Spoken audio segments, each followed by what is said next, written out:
Okay mga Mars, going perfect ang inyong susunod na mealtime with family and friends. At hihanda nitong recipe na Cheddar Popcorn Chicken. Okay, ito yung chicken, buttermilk, and chicken and cheese powder actually. Ima-marinate lang natin ito.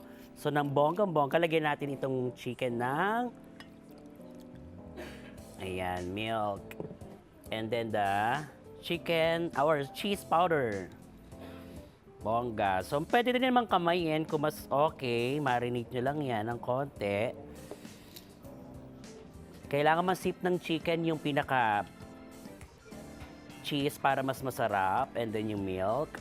Actually, pwede itong i-ref for 2 hours para mas marinated ng bongga. But for now, since kailangan natin lutuin, at ipatikim sa inyo yung lasa nitong aking recipe today.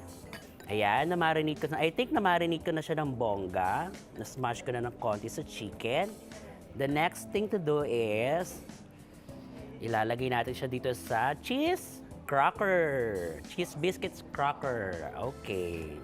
Ayan.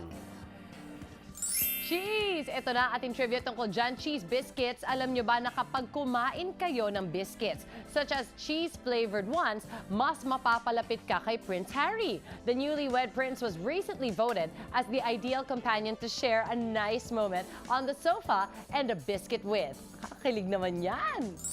Let's try this. Okay, after dip,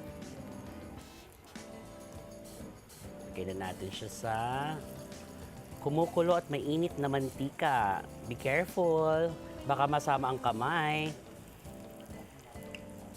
Ayan. So, tamang init lang dapat para hindi masunog agad. Maluto lang siya ng sakto. Ayan.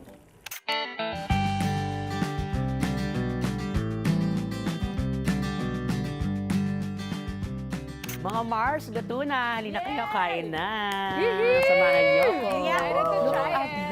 Try my... Mars. Diba? Amoy na amoy namin ng... Yum. I'm excited to try it. Mars, Catherine. Thank you. Cheddar Popcorn Chicken. Naku, gustong-gusto ng mga bata to sigurado. Correct. Tsaka bite-size lang siya, kaaliw. Try na natin. Mainit na, Try. Mars. Okay lang. Okay lang. Harap pa. Talaga? Masarap. Okay, let's try this. Sakto lang yung lasa niya. Mabibitan ng mga bata for sure.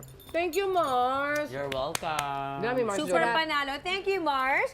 And up next, makakasama natin ang lalaking nag-viral for giving his mother 1 million pesos sa loob ng kaserola. Experience his heartwarming show of love sa pagbabalik ng Mars!